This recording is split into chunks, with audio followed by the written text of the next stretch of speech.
The smell of spent gasoline and day-old garbage assaulted Derek as he stepped onto the street. He always waited till sunset to head to McLeod's. That was when the best prospects were out. Derek had wanted the alcohol almost an hour before sunset, but he knew that if he intended to go to bed with someone tonight, he needed to pace himself. A woman might accept a man's advances if she was drunk, but they would rarely spend time with a strange drunk while they were sober. This was a lesson that Derek had learned early on, and it was likely the only thing that stopped him from being a full-blown alcoholic. His phone chirped, and Derek fished it out hopefully, wanting to see what cutie was texting him so early.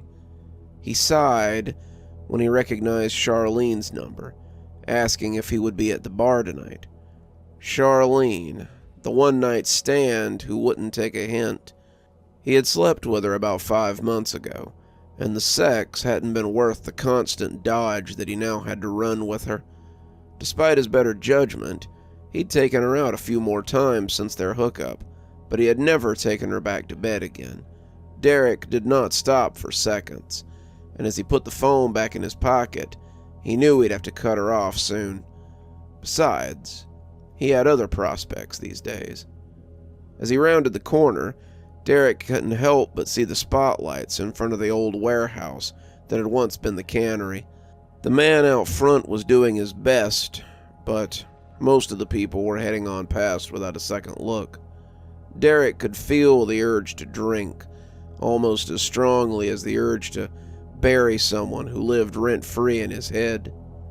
But he stopped for a moment as he looked at the sign strung over the door of the warehouse. Derek scoffed as he read it. A truly frightening experience, or your money back. What a bunch of bull crap. The man looked like the titular carnival barker. His jacket was black with red thread to accent the cuffs and collar, not to mention the garish gold buttons that glimmered from the dark coat. He wore a tall black hat and handlebar mustache, and his grin made Derek think he was not to be trusted. He stood before what looked to be a very old and decrepit warehouse, a place Derek had driven by 1,000 times and never looked at twice. Now it was hung with streamers and cast in the buttery light of 2 searchlights. The windows of the warehouse danced with a murky half-light, like a fire slowly burning out, and the lack of screaming and giggling teenagers coming back out the front made Derek wary. This time of the year, an empty haunted house was always suspicious. Come one, come all, see your greatest fears realized, or your money back. Derek turned to fix the man with a disbelieving eye. That so? That's so, young man. Be warned, this haunted house is unlike anything you've experienced before. This house will show you things you didn't know about yourself and tap into what truly scares you. Derek scoffed, but he fished out a 20 and a crumpled 5 and laid it in the box. This better be worth it, he grumbled. The barker smiled toothily as he slid the bills into a lockbox. I can assure you, sir, it will be worth every penny. As Derek went inside, his phone chirped again. He stopped in the entryway and looked down, seeing a picture of an empty stool and asking if he would be there tonight. It was from Charlene because, of course it was. She appeared to be waiting to ambush him at his favorite watering hole. He considered just going home and drinking the vodka he had ignored in the fridge since he'd come home from work, but decided that he wouldn't let her stop him from having a good time. Maybe tonight was the perfect opportunity to break it off with her and make it stick. Derek stepped into the cold cloud of smoke as a nearby fog machine belched its payload and was suddenly surrounded by an active bar scene. It was pretty well done. It looked just like McLeod's, the place he'd been heading. McLeod's was where he often picked up the best trim, and he would likely find himself there tonight sometime. Derek didn't like to go to bed sober, or alone. When he was alone and sober with his thoughts, he inevitably thought of her. He groaned as he walked into the bar, wondering if this was one of those religious haunted houses by Mothers Against Drunk Driving. It had all the earmarks: hazy bar, people milling about, shadowy corners where bad actors waited to jump out and startle you. Derek couldn't believe he'd just given his money to one of these religious nuts and their revival miracle tents. He supposed he couldn't be too angry. The man had offered a full refund when he got out. Derek might as well see what there was to the house and get his $25 back as well. He approached the bar, not imagining they'd have any alcohol, but willing to play along. The man behind the counter was dressed in the usual attire that Thomas always wore. Thomas seemed to love to dress like the old men out of a barbershop quartet. Suspenders, handlebar mustache, striped waistcoat, shiny black shoes, and immaculately coiffed hair. As he approached the bar, however, he noticed something different. His face looked like someone had used an eraser to make it a flesh-colored smudge. He looked up at Derek, silent as the grave, as he stared eyelessly at him. Derek tried to order a gin and tonic, but the not Thomas just shrugged and went back to what he was doing, turning away from Derek as he went back to work. "Hey, I'm talking to you," Derek yelled, but as he tried to reach over the bar and grab the not Thomas by the sleeve, the man walked away and went to serve some other oddly smudged individuals at the end of the bar. They all seemed to have that weird thing going on with their faces. Derek wondered if it were a theme or something, and if so, he didn't get it. He sighed as he sat back down, waiting for the bartender to come back. The smudged Thomas clone was more like the real Thomas than he knew. Thomas had gotten into a fight 3 nights ago, and Derek's reception at McLeod's had been icy ever since. It was Thomas's fault, really. If he wanted to bed Janet, then he should have made his move. Derek wanted her, Thomas wanted her, but Derek had struck first, and now Janet was just another notch on his bedpost. The problem was that when Janet realized that she'd been nothing but an evening's distraction for Derek, she had switched to one of the other dive bars in town. Now Thomas blamed him for running her off. "I don't know why I'm bothering to talk to you at all," Thomas had said. "It's like being mad at a dog for eating your sandwich. He's a hungry mutt, after all, who only knows that he wants to eat." "Seems like the bartender might be a little upset with you." Derek jumped and glanced over at a familiar-looking brunette who had sat down beside him.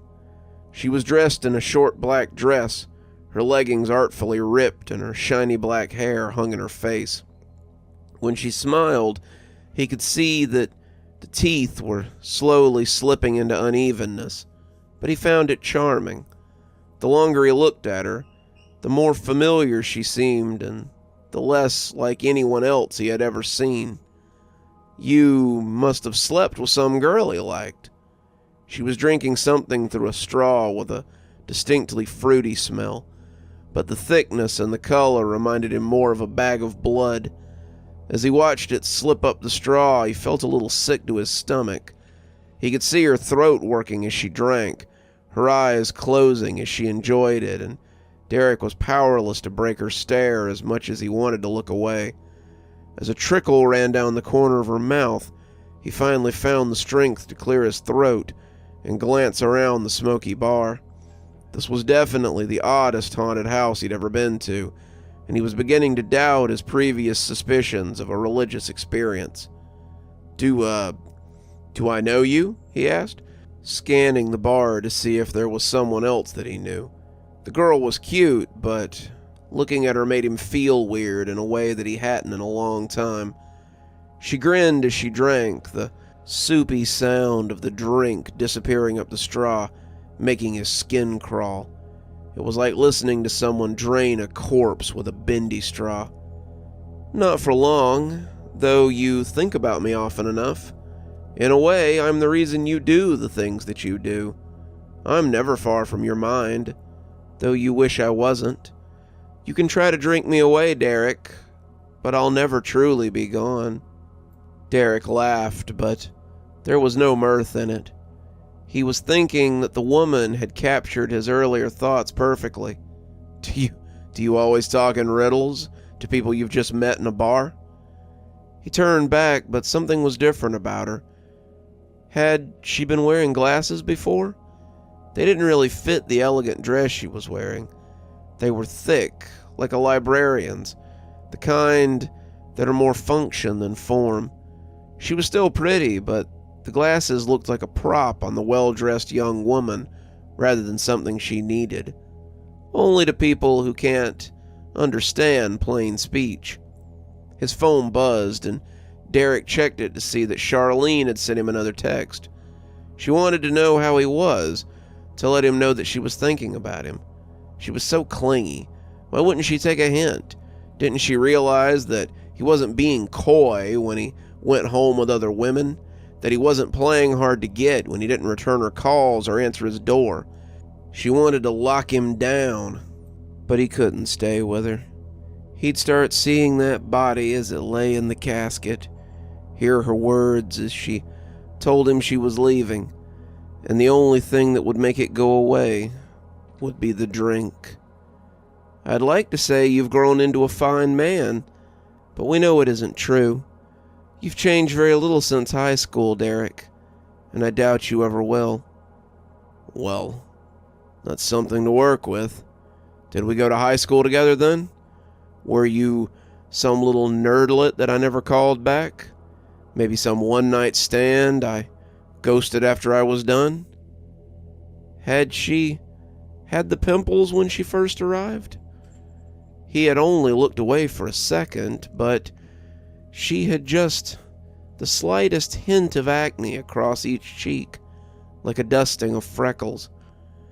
They weren't the livid pustules of a teen experiencing their first crop, but the last light kiss of puberty that an 18-year-old might experience, before they simply dried up and were no more than a momentary problem after that. She smiled as she noticed him noticing them, and he thought again that her teeth seemed odd. Had she once had braces, maybe? "No, we were never intimate. I think you would have liked to have been, but..." She paused long enough to take a sip of her drink, the liquid having returned by some unnoticed bartender. "You were so painfully shy around me. You could speak confidently to any cheerleader or popular girl at school, but you were utterly befuddled by me and my braces and my glasses." Derek was speechless. She couldn't be who she was claiming to be. Lisa was... "I'm sorry," Derek said, glancing over and seeing someone he hoped he recognized. I see someone else I know. I should really say hi to them." He slid off the bar stool and onto wobbly legs that almost spilled him onto the floor. The young woman, younger now than she had been at the start, smiled at him as she showed off a mouthful of metal. "Take your time, Derek. I don't have anywhere to be. I'll be waiting for you. I'm always waiting for you," she said, throwing the last at Derek's back as he rushed off into the small crowd. He thought the woman's name was Cindy, or maybe Chelsea. He only recognized her from the back because that was the most memorable image he had of her in his head. Her blonde hair was still long and soft as it rolled down her back, and when he approached, she was talking with a small group of hazy people. Their faces looked scrunched, their features swirls of eraser marks, and when he touched her, she turned around slowly. "Thank God, Cindy. Did the guy on the sidewalk talk you into this weird little..." But he stopped when he saw her face. Her face was as smooth and featureless as the others, and she took one look at him and walked away without a word.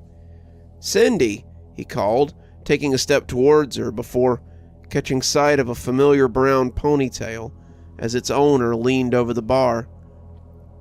Mary was a staple at McLeod's. She might have been a little too old for Derek, her status as a cougar established before Derek had taken his first drink at the bar, but she'd been sweet for an evening. He batted at the ponytail playfully, waiting for her to turn around so he could ask her what the hell she was doing here. She'd been a little icy to him after he'd slept with her, but surely she'd help him figure out what was going on before he had a freaking breakdown. She turned around angrily when he batted at her braid, and Derek saw that she was also smooth and featureless from eyebrows to chin. She huffed and took herself elsewhere, and as Derek watched, he became aware that most of the people in the bar were women who looked very familiar. One-night stands, old girlfriends, sexual conquests of every flavor, and all of them milling about like they couldn't see him or couldn't care less. They pressed in as their numbers swelled, but Derek remembered them all. It was impressive and depressing how many women you could sleep with in a 6-year period, and Derek found that he was adrift in a sea of jaded barflies. They had their own tidal pull, and as Derek tried to push his way to the door, they seemed to pull him back towards the bar with each push he made to escape them. When someone wrapped a hand around his and pulled him back towards the stool, he accepted it without protest. It was the not Lisa, and she looked a lot more familiar now. She wore the same ripped leggings and puffy sweater dress she'd been wearing the night of the party. The leggings were no longer ripped artfully. Derek could see glass shards and torn skin beneath them. The sweater was dotted with red splotches, and he might have thought she'd been shot if he hadn't known what had killed her. The left lens of her glasses was a spider web, pristine ice broken by a stray rock. And he did remember that. After all, they had buried her in those glasses, and he remembered it being the only thing imperfect about her as she lay in her casket. It was the only thing real about her after the coroner was done making her beautiful again. "Why are you here?" Derek asked, watching the throng of women as they surged around the bar he was sitting on. "It's not enough that I live with your ghost every day. Now I have to see you too?" "Oh, gee, I'm sorry that I'm the stick you jab yourself with on every occasion. Unfortunately for you, I'm your greatest fear. Not me, not really, but what I represent. You can't let yourself be close to anyone, not like you were with me. You can't open up and embrace intimacy. In a way, I am the manifestation of your issues with intimacy. You bury your fears and woe in an endless sea of sex, and you're never satisfied. No matter how much you drink or how many women you go to bed with, you'll never lose my ghost, not until you let yourself forget me." His phone buzzed again, and he saw that Charlene had texted him. Her message was a little different this time. She told him how very sorry she was that she had bothered him so much, and how she'd stopped trying to insert herself into his life. She apologized for not being enough for him, and hoped he had a good night. Derek looked at the phone, feeling his stomach knot as he thought about how he had run off another one. "She seems nice. Maybe you could give her a chance." "I can't," Derek said. "What if I let her down, like I let you down? What if I accidentally kill her, too?" Lisa smirked, and it did interesting things to her broken face. "You blame yourself for my death, but did you really have anything to do with it?" Derek scoffed. How would he not caused her death? He'd been too focused on drinking and partying to make sure that his girlfriend got home safely. He had stood right there and let her leave with someone else, instead of taking her himself. "Why do you think that's your fault? I would have left regardless. You no more caused my death than the tree we hit did. Let it go." Derek could see that night, the same night he always saw when it haunted his nightmares. They had been at Marty Jenner's party, the one he held before Christmas break every year, and Derek was drunker than he'd ever been. Lisa didn't drink. He had dragged her to this party mostly so he could show off his new girlfriend, and it was clear that she was done with it. When he tried to kiss her, she had pulled away, telling him that his breath smelled like rotten fruit. He had told her not to be such a prude, and she had told him that she was leaving. Kyle Warden, one of the guys on the football team with Derek, had also been leaving. He was less drunk than Derek, but that wasn't saying much. Derek had been hung over the next day when her mother called to give him the bad news. Kyle had wrapped his vehicle around a tree 3 blocks from his house, killing both of them instantly. Derek had never forgiven himself for that, and he'd stayed pickled for the rest of his life. Looking at Lisa now made him feel even worse. "Forget about it. Forget about me," she said. "Stop torturing yourself. You had nothing to do with my death. Let yourself be happy. And let go before it's too late." She swam before his eyes, and it was only then that Derek was aware he was crying. His phone chirped again, and he saw that Charlene was calling this time. As he picked it up, he saw the women part, leaving him a clear path to the exit. Give her a chance, a real chance. Let yourself be happy for a change. Derek left, apologizing for being so distant, as he and Charlene made plans to meet up at McLeod's in a few hours. "So," said the barker, as Derek stepped back onto the street, "did you discover something truly terrifying?" Derek nodded. "Yeah, I think I might have also found something I'd lost, too." He dropped another 20 into the box as he walked, and the barker smiled as he watched him leave shakily. Another satisfied customer.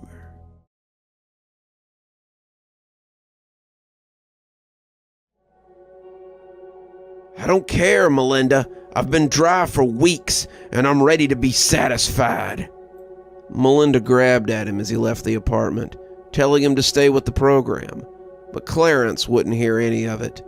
Clarence had been on the wagon for about 2 months, and it had been the worst 60 days of his life. They had told him it would be. They had explained that alcohol was one of the hardest things to kick, but he hadn't understood at the time. He'd been recovering from a bad car accident, and the painkillers had been keeping him high. He had agreed with Melinda that it was time to stop drinking, time to stop the cycle that had gripped his family for years. How Melinda had managed to come out with nothing but scrapes, while he had shattered his collarbone, was beyond him. But she had taken it as a sign to lay off the hooch. She followed him down the stairs to their apartment, begging him to come back inside. It was a week before Halloween, and the bars would be rotten with possibilities. 2-for-1 pumpkin shots, half-price witch's brew, pumpkin chugging, and all the trendy crap they used to get the college kids and hipsters into their dive bars. For pros like Clarence, it was all beer, and it was all good for him right now. She stopped at the door as he hit the streets, looking around like she thought a bottle of wine might attack her before making one last plea. "Clarence, please, please come back in. We'll do anything you want. We'll watch a movie or make brownies or..." She looked around with embarrassment. I'll go to bed with you right now, but please, please don't do this." Clarence had already won. Melinda had become a real prude once she put the bottle down, and the thought of stepping onto the sidewalk in her nightgown filled her with a dread and embarrassment more palpable than any scary movie. She wouldn't come after him. It was unthinkable, and he felt completely comfortable turning back to throw one last barb her way. "What I want, Millie, is to drink. So unless you got a bottle of Johnny Walker under your nightgown, I'm going to the bar." She cried for him until he'd rounded the corner, and likely went on crying after that, but he couldn't hear her once the apartment door was out of sight. It had been easy for her. Melinda hadn't really started drinking until she'd met Clarence. The two had met in high school, Melinda a shy new girl, and Clarence the teenage delinquent sliding towards burnout. Clarence had been better at hiding it then, and Melinda's parents had been pleased with her new suitor. Behind the scenes, Melinda had played with alcohol and drugs for the first time in her life, and Clarence was careful not to let her burgeoning problem become known to her parents. It was easier for her to give it up. Alcohol was Clarence's life. The drugs had been the icing on the cake. Clarence had never done more than smoke a little dope or take some pills if offered, but the drink had taken him early. Clarence had been part of a big old third-generation Irish Catholic family, his great-grandfather having stumbled off the boat in 1916, only to stumble back onto another one as they sent him off to fight in World War I. To hear Grandpa tell it, he'd stayed drunk for the next 3 years until it was time to come home, and he'd come back to find his 4 kids bigger, his wife fatter, and a new bottle to slide into. Alcohol has lubricated our forebears for years, boyo. It's probably what you owe your very existence to, his grandfather had told him often, and always with a wink. When Clarence thought back on his old man, he could see what his grandfather had meant. Clarence Sr., though nobody called Clarence Jr. if they liked their teeth in their mouth, had been a mean drunk. He'd spent most of Clarence's life beating him, beating his sisters, beating his brothers, and beating his mother whenever he wasn't working at the cannery. The family was happy, right up until Clarence Sr. came home about 8:30 and yelled drunkenly for his dinner. The kids knew that if you wanted to walk the next day with both eyes unblackened, then you better get to your room and sleep under the frame. Their mother tried her best to mitigate the damage, but inevitably someone would wander out for the bathroom or to get something forgotten and become the subject of Clarence Sr.'s ire. Clarence Jr. had taken up drinking early, sneaking a mason jar of whiskey into his room when he was just 7 years old after a particularly bad beating from his old man, and the rest was history. It was easy for Melinda to give up the drink. It wasn't part of her, like it was for Clarence. "Excuse me, sir," came a cry from his left, and Clarence jumped as a man who looked more at home in the center ring of a circus stepped out beside him. He was in the alley that usually took Clarence from the street to the back of Papa's Tavern, and the haunted house had been built right in front of his shortcut. "Would you like to take part in a truly terrifying experience?" Clarence looked up and found something akin to a middle school class's haunted house. The outside was a giant paper pumpkin with its mouth open and lolling to admit any who were brave enough to enter. 2 spotlights likely played hell with the local airport, and the sign out front promised a terrifying experience or your money back. The whole thing looked more comical than scary, and it was pretty obvious that the barker, a man in a circus coat and top hat, was trying to fleece drunks and those who like to undertake seasonal attractions. Clarence rolled his eyes and started to just walk around, but he soon realized that all he had to do was drop a couple of bucks in the box, then come back after a drink or 5 and say that he hadn't been satisfied. It was a great plan. He could tie a few on, walk right back out the back, get his money back, and go home satisfied. "Sure. How much?"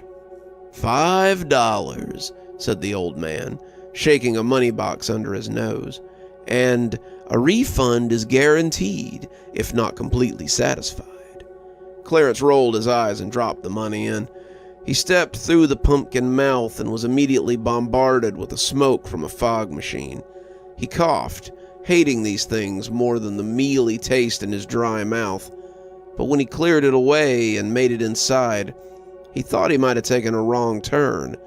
The low lights, the smell of old booze, the wonky sound of a juke that had been hit one too many times, even the tinkle of the bell as he stepped fully inside. Clarence was in Papa's.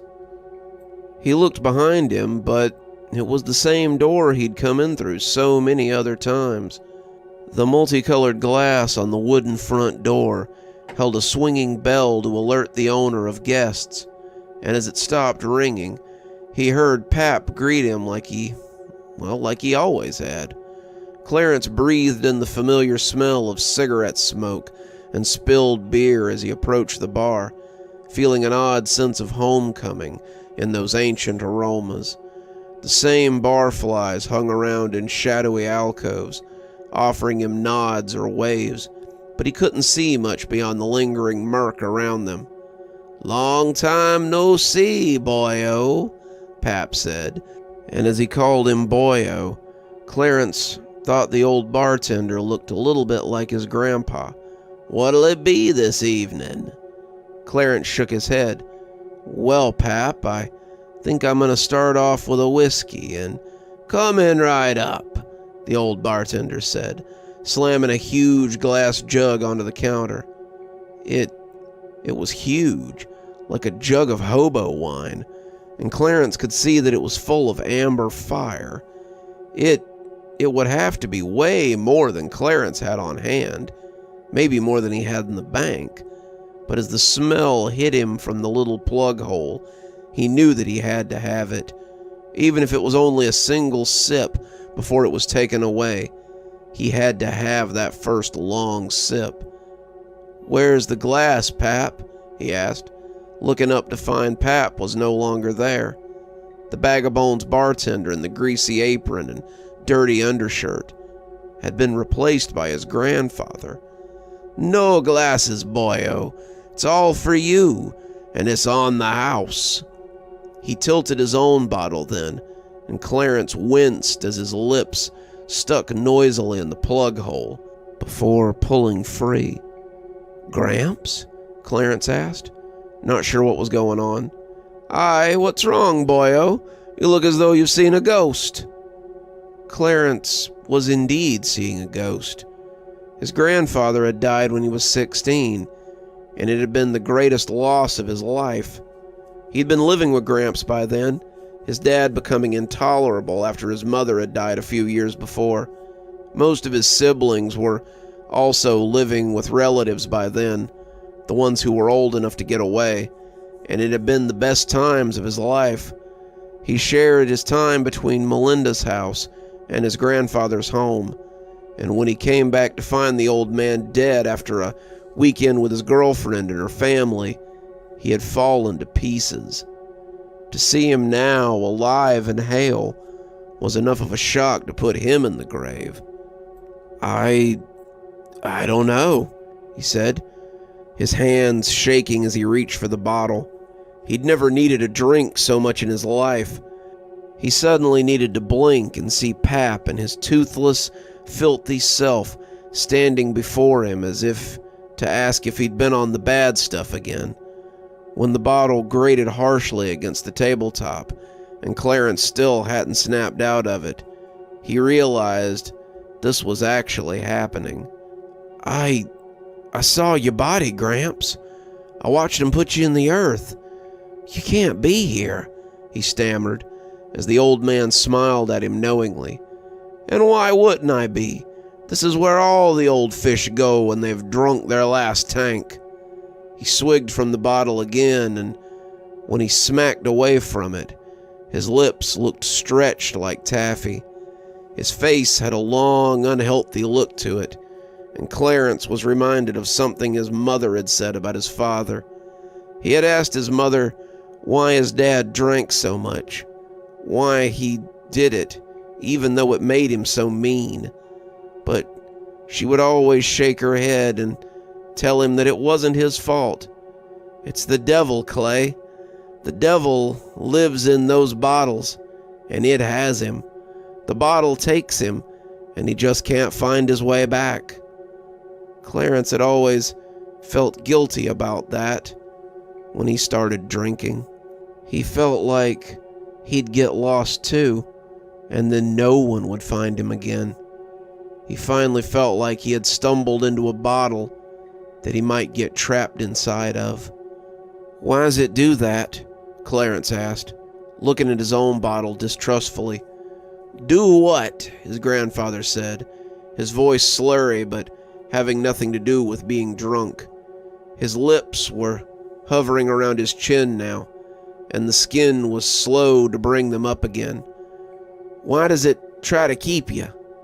His grandpa laughed, and when he drank this time, it sucked half his face inside with it, his skin turning red as he drew it back out, and stretched his flesh like bubblegum. "Oh, the bottle always tries to keep you, boyo. The bottle knows it's nothing without you, so it tries its best to hold you so you can't leave. It's a queer magic about it. It makes you believe that you need it as much as it needs you, and what it takes with it are the ways you might escape it." He held up the bottle, and Clarence saw that what he had mistaken for hops or grit was actually small floating things. At the bottom were coins, like a wishing well, and some of them had things written on them that Clarence could just make out as they shifted. Wealth, life, health, happiness, and completion were all there, but they were only a few among the stack of metal that lay within. "You've left your own wealth at the bottom of a few bottles, I'd wager, haven't you?" "Don't listen to that old gink, son," came a very familiar voice from the stool beside him. Clarence felt his blood run cold, but he resisted the urge to turn and look. The voice had been familiar, but it was the nature of the voice that sent chills up his spine. It sounded as if his father was speaking from the bottom of a well, his voice distorted as it floated from the depths. "The bottle is your treasure, my son. You find solace there. You find comfort there.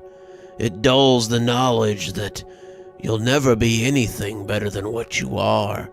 You'll never lead armies, never sail to foreign shores.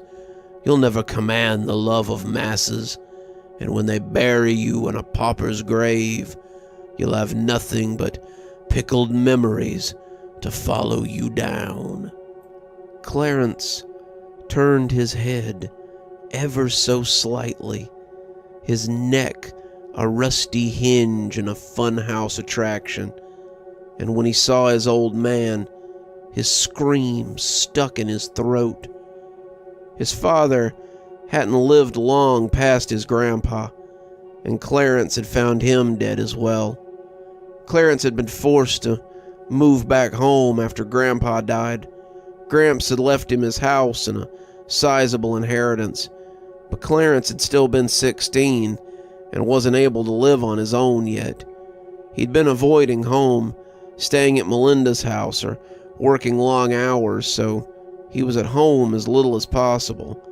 But that day he'd had little choice but to come home. He was 17, his birthday only a month away, and he had intended to propose to Melinda and move into his grandpa's house on his birthday. The two would live happily ever after and start a family of their own, and nothing bad would ever happen to them again. How God loves to laugh at our plans sometimes. He'd come in and found his dad on the floor of the living room. He had fallen with a beer bottle in his hand, and it had shattered when he fell face first on the ground. The coroner assumed that he must have fallen mid-sip because he had aspirated broken bottle pieces and died as a result. Clarence hadn't cried for his father, not like he had for his mother or his grandfather, and he had dropped out after burying him and started his new life in his grandpa's house. 4 years later, he had sold it, and he and Melinda had packed up to move to the city so he could find work. They had drunk up or smoked up all his inheritance, and now it was time to go somewhere he could find a job to support himself and his new bride. He had been as optimistic about the move as Melinda had been. They could get a fresh start, a change, something better.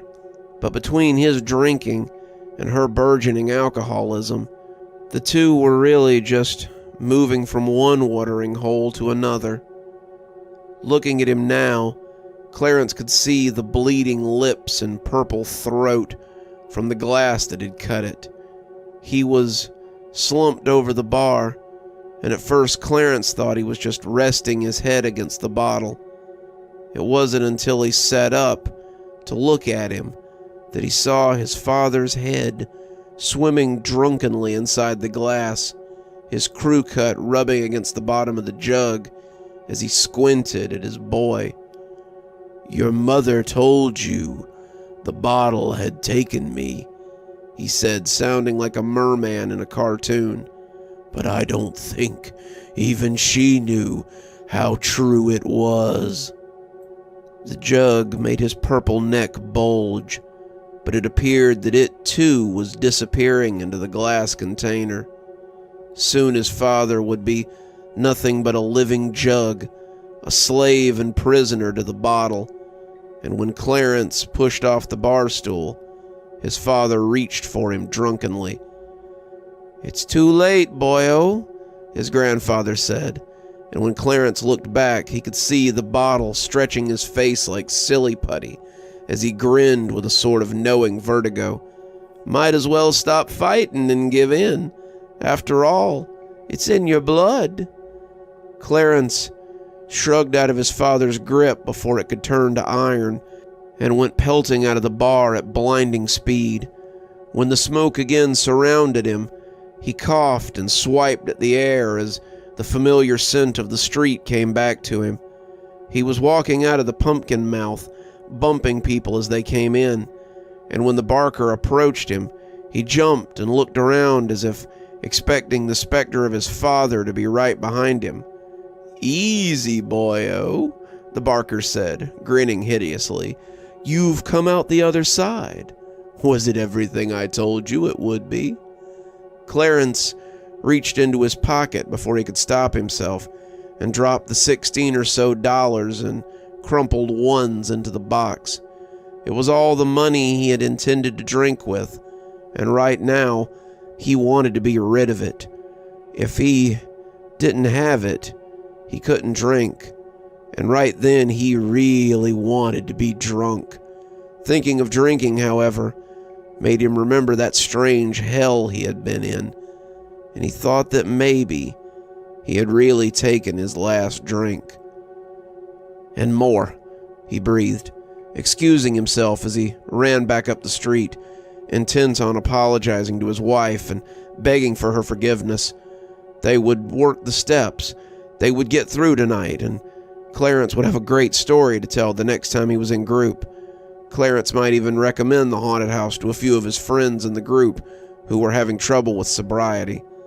The fun house had been better than 6 months of AA, better by a long shot.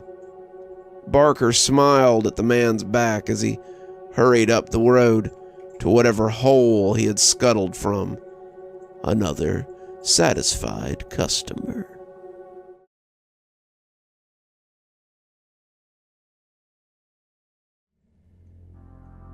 "Do you have to go out tonight?" she asked, sounding plaintive as he came out of the bathroom. George looked a little silly in his running clothes, the combination still making him look like a beach ball, even months after he'd started running in the evenings. He'd been checking his weight on the bathroom scale, and the news was dire, as it always seemed to be. The dial had spun around for a moment, and he had been hopeful that it might show improvement. He'd been running for 9.5 months, despite his mother's protests, and every time he stepped onto the scale, he prayed that it would show him some improvement. When it settled on 285, however, George sighed. In nearly 10 months, he had lost 8 pounds.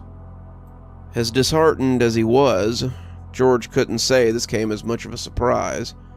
He had returned from his first run to discover that his mother had laid out a 4-course meal for him.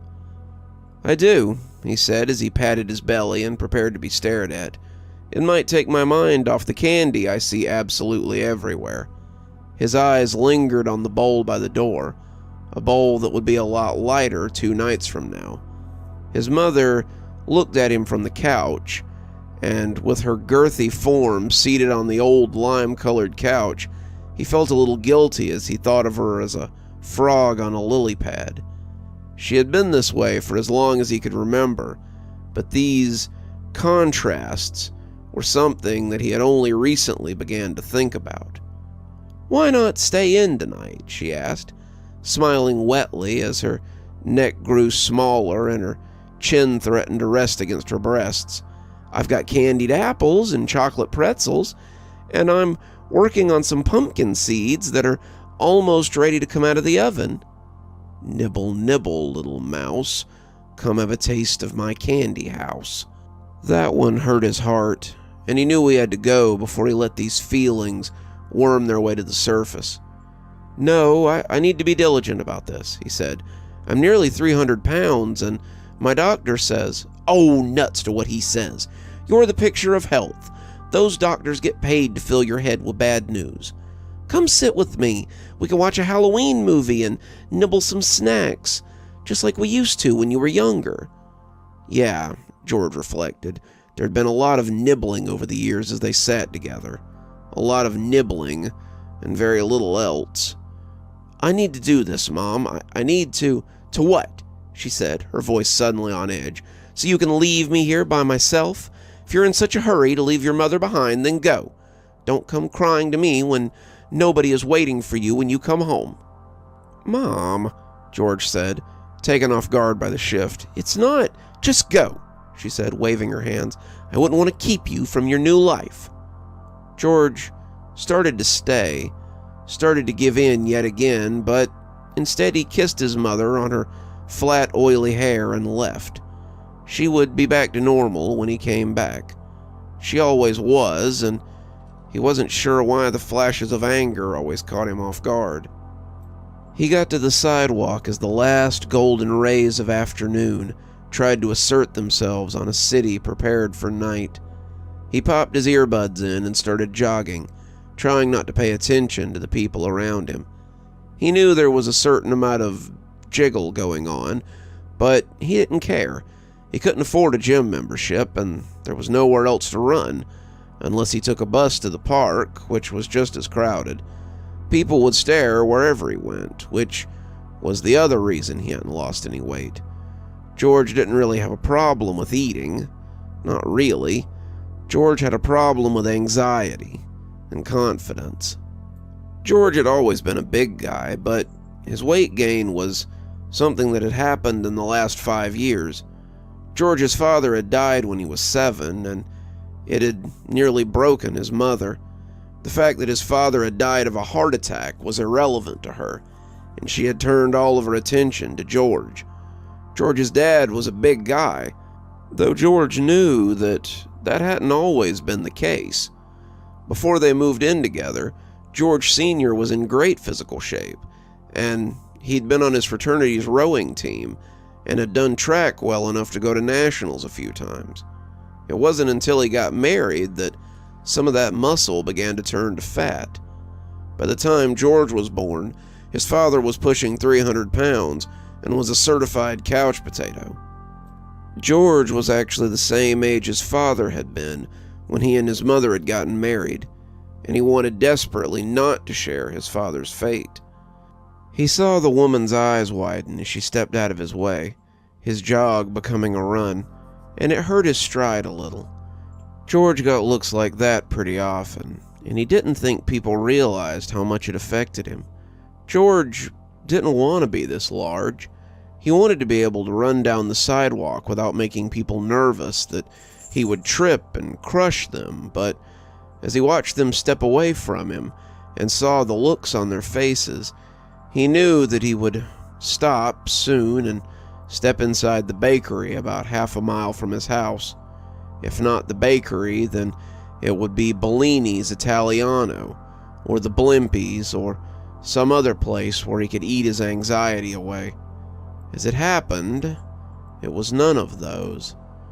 George had slowed to a slow jog, puffing like a bellows, when he heard a voice over the music in his earbuds. "Hello, friend. Why not come in and see our haunted house?" George jumped. He shouldn't have been able to hear anyone with the earbuds in, but he'd heard the man as clearly as if he'd been a commercial before the next song. George looked up and found a strange man in an immaculate black suit, a sharp top hat swept off in one hand, and he reminded George of a ringmaster at a circus. The haunted house he was standing in front of was a little underwhelming for the $5 entry fee that was posted, but the sign did say there was a money-back guarantee. The sign below was what caught George's eye. The sign read, "Free buffet within," and George had never turned down a chance at a free meal. Is it scary?" George asked, liking a good scare as much as a good nosh. "Trust me, young man, there are life-changing scares inside, and there is something for every palate." That was all George needed to hear. He handed the man a tin, the smallest bill he had at hand, and walked through the crepe paper streamers and right into the puff of acrid smoke. George coughed as he waved it away, the smell truly awful, but it was soon replaced with the most heavenly aroma George had ever smelled. He found himself in a pub that looked straight out of a beer garden. Each of the tables held people eating from large silver trays, and each tray was filled with gastronomical delights. The people eating looked normal enough to him as well. No one was half the size of George himself, and he took a seat in an available booth as he waited to be helped. "Hi," said a woman, who seemed to have appeared from nowhere. "Is this your first time dining with us?" "Yes," George said, reaching for a menu, but seeing nothing. "I've never even seen a place like this. I had no idea something like this even existed. Do I just tell you what I want, or—" "No need, sir. We know everything you want, and it will be delivered." "How could you know what I—" But she was already gone, and George was talking to himself. Looking around at the plates heaped high with delicious food, George wondered what she would bring him. How could she possibly know what he wanted? And what would be the cost of such a meal? There was no way this could all be covered by the measly $10 he had dropped off at the gate. They would tally up the bill at the end, and if it was anything over $10, then George would be sunk. He hadn't exactly come flush with cash for a run, and he was suddenly afraid he might have to call his mother. "Your food, sir." George nearly fell out of his seat, turning to find the woman at his side again with a big tray. A tray as big as a manhole cover, in fact. She took off the lid to reveal exactly what she had promised. The tray was piled high with roast beef and mashed potatoes, both dripping with gravy, the puffed and golden crab delights that his mother always made when company was coming over, and the steaming meat pies that she made for his birthday, the ones that never seemed to last long enough. George had to wipe his mouth to keep from drooling, and when the tray came down, he was already reaching for the first pie. Is this all covered in the door price? There's no way that all of this can be for the $5 entry fee. He looked up at her nakedly, his eyes begging for it to be true, and that was when he really saw the woman. She was petite, thin in that waifish way that some men liked, and her brown hair was piled up in a messy bun atop her head. Had he met this woman before? She seemed familiar, but lots of people did in this town. Familiar wasn't exactly the right word, however, and George knew it. It seemed like he had known her, like someone who has an imperfect memory knows someone who's gone now. "You've paid the price for entry, The food is bought and paid for, and there will be another tray, if you want one after this." That was all that George needed to know. He looked for silverware, but when he found none on the table, he knew what he had to do. He dug his fingers into the pie, scooping it with gusto as he devoured the meat. It was still hot enough to burn his fingers, but he didn't care. It went into his mouth in handfuls, and he was soon left with nothing but an empty tray. As he ate, his eyes glazed over as they always did. The act of scratching his itch, an itch that lay deep in his stomach, was cathartic somehow, and the more he ate, the less it galled him. This was the main reason he was still heavy, despite his nightly runs, and it was a soothing tactic that had been there since childhood. When he failed a test or bombed an assignment, his mother would feed him. When he was rejected by a girl or laughed at by his peers, his mother would feed him. When he had lost his fiancée and fallen into despair, his mother had fed him. Glenda, George thought, and a lump of meat threatened to choke him as he worried it down. He hadn't thought about her in quite some time. "Are you ready for more, sir?" George started, drawn from thought as the woman reappeared. He started to tell her that he wasn't nearly finished yet, but he looked down to see that that wasn't true. His face and hands were covered in gravy and grease, and it appeared that he had finished the tray as he sat there thinking about his only real relationship, the one that had failed so titanically. Seeing his face on the surface of the gravy-caked plate, George thought he looked like a baby, but the woman seemed not to mind. When she bent down to wipe the gravy from his face with a fresh napkin, George was struck again with the idea that he knew her. Had he seen her in a photograph somewhere? Had he seen her in his dreams, maybe? "There, I went ahead and brought you a fresh tray, George. Go ahead and eat as much as you want." She set the tray down and took the old one with a fluid motion that was almost magical. She was gone before he could question it, but once he had looked at the tray, his questions were void. This one held 8 of the steaming meat pies, the ones he loved so much, and each bite tasted like a different birthday. His 6th birthday, when his mother had spent her whole paycheck on presents and had wondered how she would pay the bills. His 12th birthday, when she had taken him to the zoo and he had been allowed to ride an elephant and pet a tiger. His 8th birthday, when he had woken up to find a car in the driveway, just for him. His 29th birthday, when he had sat at the table and cried over his lost future, his mother feeding him the meat pies he loved so much until he finally passed out. Glenda had left him the day before, but it had taken him a few hours to process it. They had been making plans to celebrate his birthday, plans that she did not want to include his mother, but still, his mother had inserted herself. She had called him to guilt him, not believing that she wouldn't get to see her son on his birthday, telling him how she had been baking all afternoon and that he couldn't have his pies or his presents if he didn't come over for the evening. He had been looking at Glenda as he talked to her, and he could see her face changing as he progressively gave more and more ground. Glenda had been a complete surprise to both George and his mother. He had met her at work, an intern from a different branch, and they had placed her in his project group. The two had hit it off at once, and their burgeoning relationship was only really a surprise to the two of them. It wasn't long before their dates became plans to live together, and his mother had been against it from the start. "She's nothing but trouble, just interested in your money. Don't let her turn your head. Her type are a dime a dozen."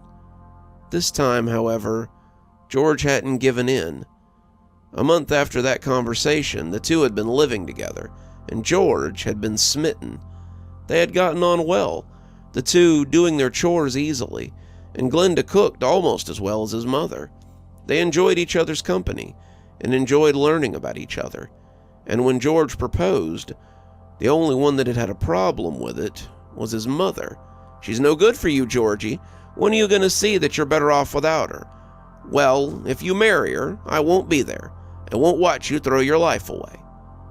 George had spent the next 6 months trying to smooth things over, and that had facilitated a lot of time spent away from home and with his mother.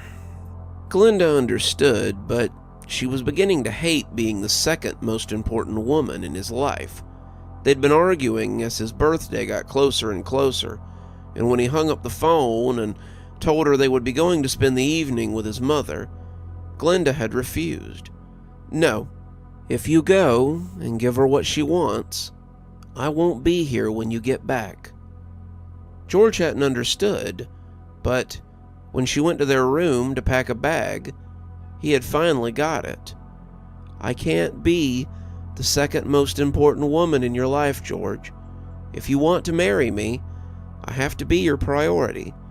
Your mother will never approve of me, that much is obvious, and you continuing to give her what she wants is as disrespectful to me as it is to yourself." They had talked, they had argued, but in the end, she had left. She had left, and George had gone back to his mother. The apartment was gone now. George went back long enough to get his stuff, but he couldn't stand to spend much time there. The wounds were too fresh, and he could see her in every room. She'd been the best thing to happen to him, and he had thrown it all away. "Don't think about that, Georgie," said a voice to his left. "She's gone now. You're exactly where you need to be." George looked up and saw the woman before him, though she looked very different now. She'd aged a decade, her chestnut hair now lighter, more a muddy brown. She wore glasses on her pug nose, and her bun was less messy now. She was holding another tray, and as she set it down, George realized he'd eaten every single pie on the other one. George thought she looked even more familiar, maybe a relative or something, and when she took the lid off, the smell of vanilla flan hit him like a train. Vanilla flan. He had eaten it every year at least once since he was old enough for solid food. His mother cooked well. His gut was a testament to that. But she made flan better than anyone he had ever known. It was the perfect combination of solid and jiggly, the vanilla not too overpowering, and he felt the saliva slip from his mouth as he looked at the mountain of delicious dessert. "This is all you need, Georgie," came the woman's voice, and when he looked back, he saw why she sounded so familiar. When he saw her, he remembered a picture he had seen on her wedding day, the one that used to sit over the fireplace. She had stood beside his father, looking girlish and white, and she was as removed from the toad that had sat on the couch as George was from his father. She was leering over him now, her smile wide and predatory, and when George tried to pull away, he felt the trap too late. He looked down to find a chain around his leg, a chain leading to the leering witch beside him, and George realized he was stuck. "Now you won't leave me again, Georgie," she crooned, lifting a handful of flan in her witch's claw. "You're trapped now. No running from Mommy anymore. The only tart to distract you from me will be the ones that come out of my oven. Now, get back to the table and finish your meal." George pulled at the shackle, but his leg was stuck tight. He remembered a line from A Christmas Carol about how Jacob Marley had forged his chain in life, and George realized that he was no different.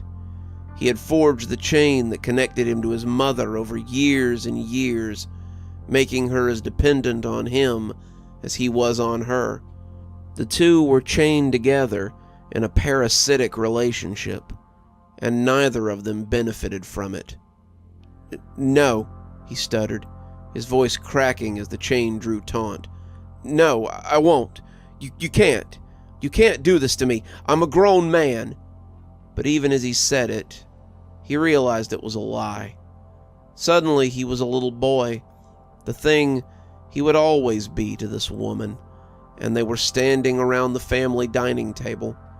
The floor was that banana yellow tiling, the table lacquered wood with faux leather chairs. He was 8 or maybe 9, his body just starting to turn into the formless mound it would become, and his mother was looming over him in her floral apron, a wooden spoon in her hand that dripped red sauce. She was offering him spaghetti, a bowl huge and oozing, and the way she towered over him made the food feel like a threat. "Don't you dare speak to me that way," she bellowed, her voice booming as it bounced off the tile. "You will get back to the table and finish your food, young man." George was shivering.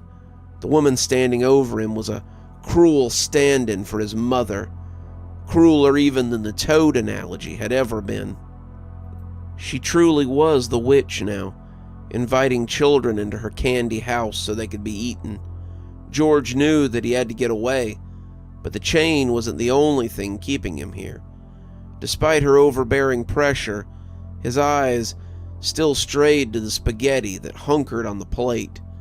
Despite his fear, despite his horror, his mouth still gushed to have just one bite of his mom's spaghetti, and he had to wipe his mouth so he wouldn't drool on the floor.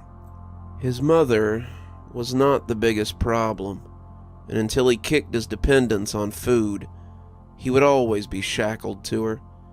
He had never thought of it like that, but now that he was face to face with the facts, he felt a sudden rush of revulsion for the confection dripping from her fingers. "No," George said, standing up as he faced her squarely. "What?" she nearly hissed, the spoon snapping in her clenched fist. "I said no. I'm done being a slave to comfort. It's not healthy, Mom. It's not healthy to gorge my feelings and starve my soul. No more healthy than it is to cling so tightly to a son who's outgrown the nest. I need to go. I need to be my own man. I need to be happy. And so do you." He blinked, and he was suddenly back in the crowded bar restaurant. His mother still loomed large above him, but now she seemed unsure of herself, as if this was not going the way she planned. As he spoke, he felt the shackle loosen, the links growing rubbery as they fell away. He stood up, the two of them locking eyes as she desperately tried to transfix him again before he turned for the door.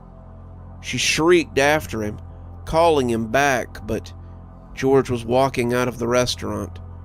As he passed through the smoke again, he thought it might have smelled a little less acrid than before, and when he walked back onto the street, he was reaching for his phone.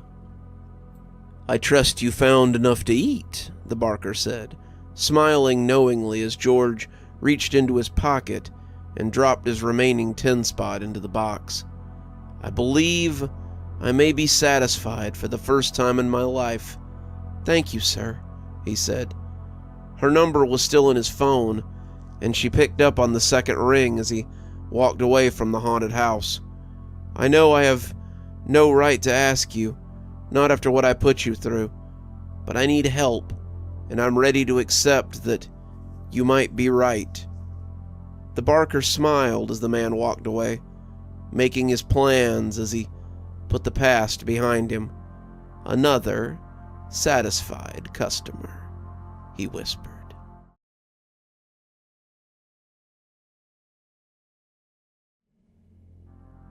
Hey, if you're gonna do that, then take it outside.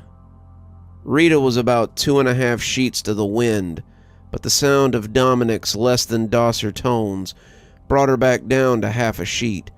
She had the cigarette in her mouth, the flames inching from the sparking tip, and she was left in tableau as the other patrons of the Lucky Stool stood and looked at her. If there was one thing Rita hated, other than the cravings she got from not having a cigarette about every 20 minutes, it was everyone looking at her. It's a bar, Dom. You telling me you can't smoke in here? Yes, Rita, for the 1,000th time since the city passed the ordinance. I will lose my license if I let you smoke in here, so either take it outside or put it away. People were talking behind their hands now, and the band had stopped mid-song to listen. Not good. Not good at all. Fine, Rita said, pushing away from the bar as she headed for the door. I'll just... But what she just did, however, was trip over the power cord that one of the band members had forgotten to tape down and go sprawling on her face. She wasn't hurt, not really, but as she came up, the cigarette that was still in her mouth was bent into an L. She cursed, pushing the hands away as they tried to help her up. And that's when she heard the chuckles towards the back of the bar. Were they laughing at her now, too? Rita? Dominic asked, trying to help her up. Are you... But she elbowed away from him and practically ran for the street. The tears, she could already feel the tears. They were hot and heavy and on the verge of breaking, and she did not want these people to see her cry. She was embarrassed enough as it was, and if they saw her crying, then she would have to go find another bar to drink herself stupid at 5 days a week. More than anything else, Rita wanted a cigarette. As she came out onto the sidewalk, she was already teasing a new smoke out of the packet. She shivered as the autumn chill raked across her arms and wished she had thought to wear her hoodie. The forecast had called for it to be slightly warmer than the night before, however, so she had left it lying on her bed and walked to the Lucky Stool with nothing but a half-pack of Luckies and the 20 that she had in her front pocket. She raised her lighter to spark the cigarette, but as the wheel clicked and the flint threw up little more than useless discharge, she growled in frustration. It had likely gotten damaged in the fall, and as she walked along hoping for a decent spark, she felt her frustration mounting. This kind of thing always seemed to happen in bunches. She had been having a good time, drinking and listening to Maverick Men as they played a sort of slow rock that she enjoyed. She'd been talking with her friends, she'd been getting deliciously buzzed, and above all else, she'd been forgetting about life for a while. Rita had a lot of problems, but forgetting about life was the one thing that made them all tolerable. Rita gasped, nearly losing her smoke, as one of the clicks sparked a usable flame, and the warm smell of cigarette smoke filled her nostrils for a moment, before the wind blew it back out. Rita loved that smell. It always reminded her of home. It was her earliest memory, and it always made her think of her parents. Randy and Cora Dabber, dad and mom to their daughter Rita, had been veteran smokers even before their daughter had come along. They had smoked since before they had met each other, and they had seen no reason to quit just because Cora had caught pregnant in her sophomore year. Cora's father had seen a reason for an impromptu marriage, shotgun or not, and the two had started playing house instead of going to algebra class. Randy had gotten a job.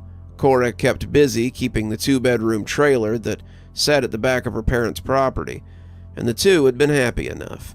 Neither had lamented their lost youth. Neither had blamed the other for unfulfilled dreams, and both of her parents were simply creatures that were content to exist. Rita remembered the old trailer fondly. It had been the backdrop for so many of her fondest childhood memories, but Rita chose to blunt those memories rather than try to live with them.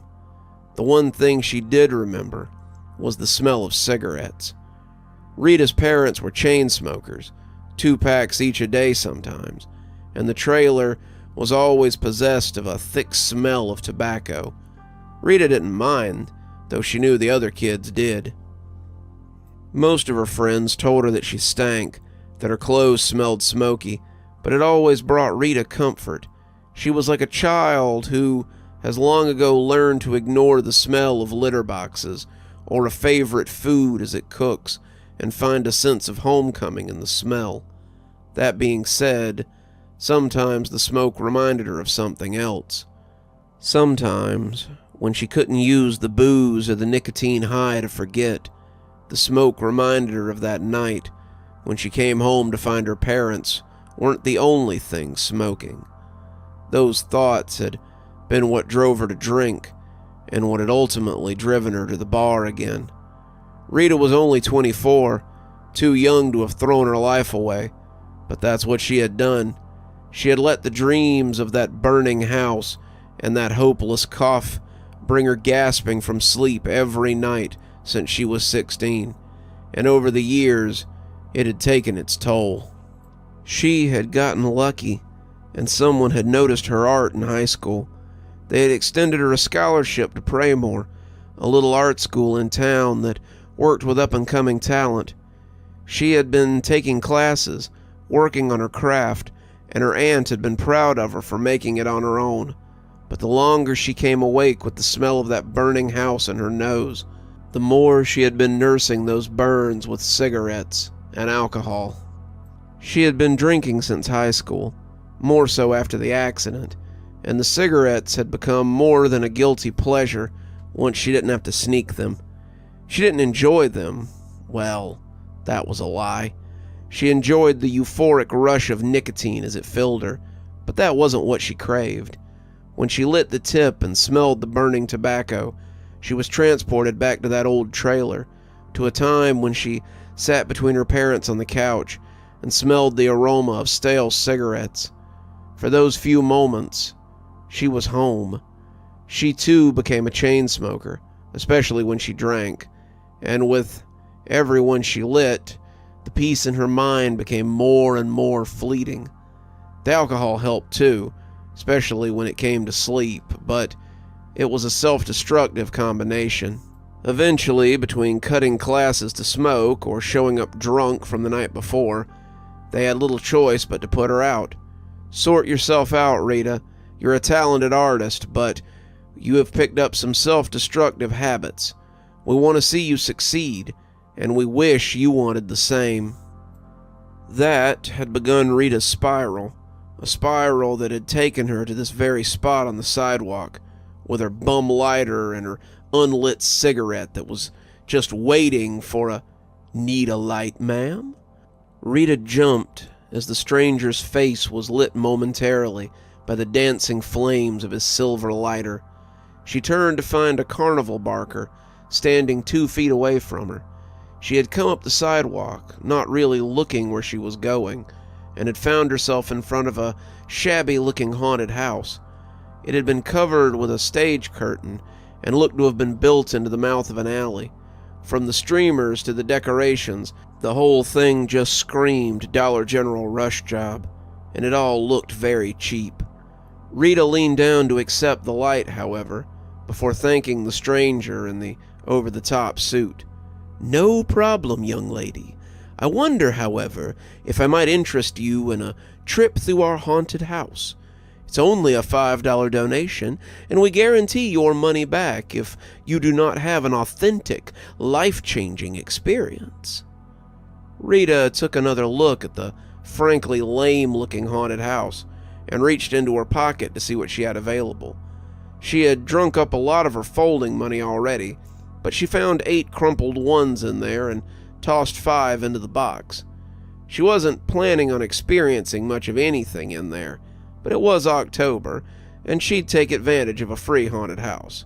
"Splendid," said the barker. "Off you go. Best of luck." "Best of luck," Rita scoffed, shuddering as the crepe paper streamers brushed her. "No luck too," but her next words were lost in a cough. The fog machine had clouded her vision, and she was left pawing at the air as she tried to get past it. She suddenly wasn't so sure of herself.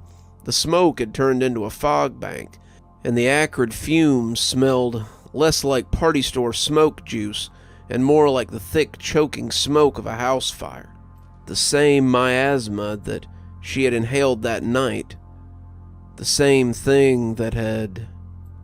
Suddenly, Rita was standing in the driveway of her parents' lot, the home she had grown up in, on fire. Rita was 16 again, and the little shorts that she had worn made the wind easily able to prickle her hairless flesh. She had her cork sandals in her head, her bandana clashing with her pixie cut, and the white crop top that had seemed so cute for the party seemed ill-advised for what lay before her. She could do little but stand there and watch the house burn, just as she had done that night, knowing that she would probably be in there too if she hadn't disobeyed her mother. She had snuck out to go to Jamie's party, mostly because Marissa had told her that Frank was going to be there. Frank Cartwright, the hunky theater kid who played all the tough guy roles in the school play, had been the object of her desire since 8th grade. Frank Cartwright, who had played the Danny to her Rizzo in last year's production of Grease, had come swaggering in like some pagan god who had decided to mingle with the mortals for a change. She had gone up to him, wanting to catch his eye before any of the other trailer park disasters could steal him from her, and he had apparently liked what he'd seen. Frank Cartwright, who had turned out to have Russian hands and Roman fingers, couldn't keep up with his animal lust. Frank Cartwright, the guy who had taken her virginity and left her unsatisfied after a solid 40 seconds of performance. Frank Cartwright, whom Rita had left sleeping in Franny's guest room, deciding to walk home in her state of dissatisfaction. That was why she was standing there at all, sandals in hand as she prepared for a lecture from her mother. Her mother wasn't a fool, and everyone in the trailer park knew the sort of parties that went on at Fran's house when her parents were out of town. She had forbidden Rita to go, but Rita had been sneaking out since middle school and was pretty sure that she could get back in without waking them up.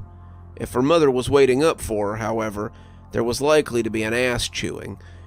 But as she watched the trailer go from a campfire to an inferno, Rita wished that she could take that chewing now as opposed to what was to come. She dropped her sandals and ran for the door, hoping to save her parents, but already knowing that she couldn't. In reality, the chain had been on, and no amount of beating would get her inside. Whatever this was, the door had opened easily, and Rita walked inside, coughing as she called for her mom and dad. She found her dad first, and she wished she hadn't. The fire marshal had told the insurance company that her dad had been the epicenter of the blaze, or more specifically, the cigarette that had fallen into his lap had. Her father worked as a grease monkey at the Lube Pro, and he hadn't come home yet when Rita snuck out. It appeared that he hadn't bothered to take off his jumpsuit when he had come home, and he'd crashed in his armchair to have a smoke and watch the end of the Late Show before cleaning up. He had fallen asleep, and the cigarette had tumbled into his lap, igniting whatever chemicals he had worn home that day. The blaze had been out of hand by the time the smoke woke her mother up, and by then, it had already done for her as well. Her father had been little more than a burnt husk by the time they had found him, but as she looked at him now, Rita saw him screaming as his chest burned inward. His flesh was turning to ash before her eyes, his mouth open in an everlasting scream as the fire devoured him like a candle. The flames spread quickly over the room, cooking him as they took his life, and Rita heard him calling her name as his skin fell away like char from a log. "Rita! Rita! Rita!" he screamed, and she backed away as he cooked. His screams sounded like a dying animal's more than a human's, as the fire took his throat and face. Suddenly he was nothing but a braying skeleton, his skin gone but his voice remaining. Rita backed away, wanting it all to stop, and turned to flee deeper into the house. What the hell kind of haunted house was this? Rita wasn't even sure she was still in the haunted house, and the more she ran, the more she wondered if she was having a stroke. Had she fallen into some kind of psychotic episode and was frothing on the ground while her brain played out the worst day of her life on repeat? Had she been drugged at the bar and was hallucinating? Whatever was happening, Rita really wanted it to stop. She was running not to her room, but to her mother's room, and saw her mother smoldering on the bed as she coughed her life away. Her mother had actually died in the hallway, the smoke inhalation having done for her, but Rita found her in bed as the floor burned like a winter fire around her. She was hacking, coughing, calling Rita's name as she reached for her. She needed help. She needed Rita's hand to get out of bed and stop the coughing, but before her eyes, her mother began to melt.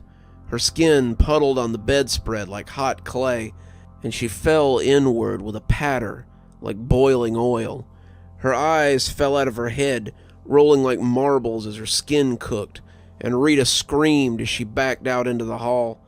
She had to get out of here. She had to run, but the fire was everywhere, and there was no escape now. She was trapped, just as her parents had been trapped, and as she fell to her bottom on the island of carpet in that sea of heat, she reached for her smokes. She needed a light. She needed a cigarette. She needed to fill her lungs with that sweet heat and forget all about this. She needed to forget, to find her reprieve. She needed to escape all of this and just be herself for a while. Someone took the cigarette out of her mouth before she could light it, and she looked up to see her father standing over her. He wasn't the burning pyre that he had been earlier, and though sooty, he was more as she remembered him in life. "No more of that, Moonbug," he said, sitting beside her as she sobbed in the hallway. "You need to stop obsessing over this and get past us." She looked at her father through teary eyes, trying to understand what he was saying.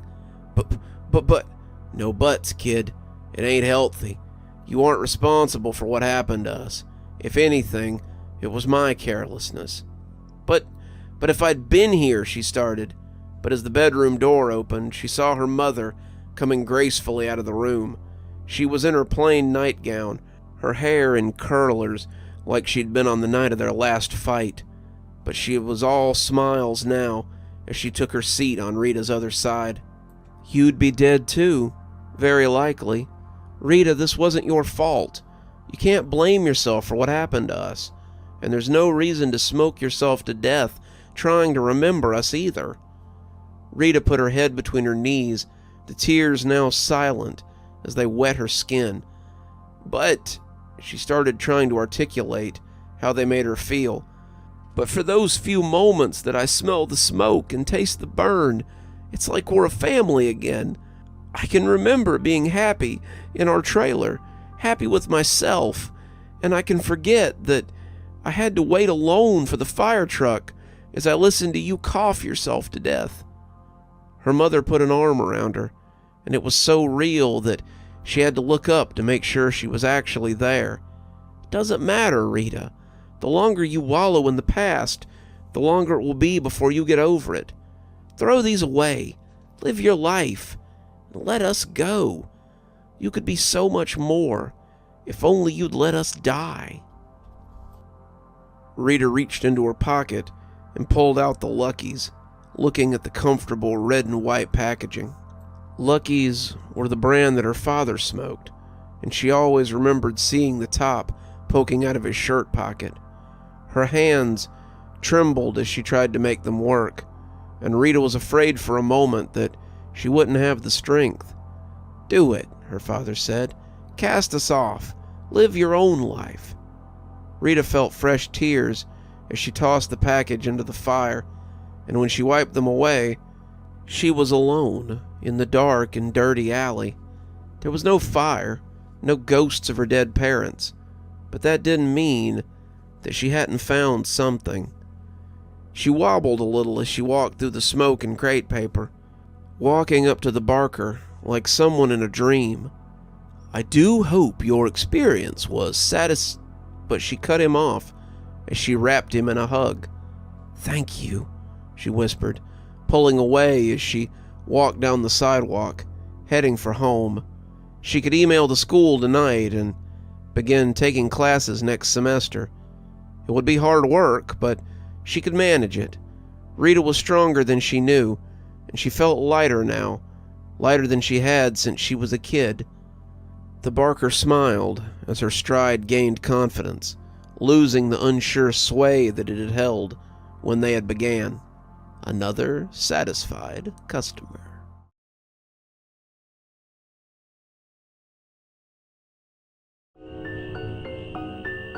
Andre raised an eyebrow at the shoddy-looking haunted house. "This is the one you want to visit?"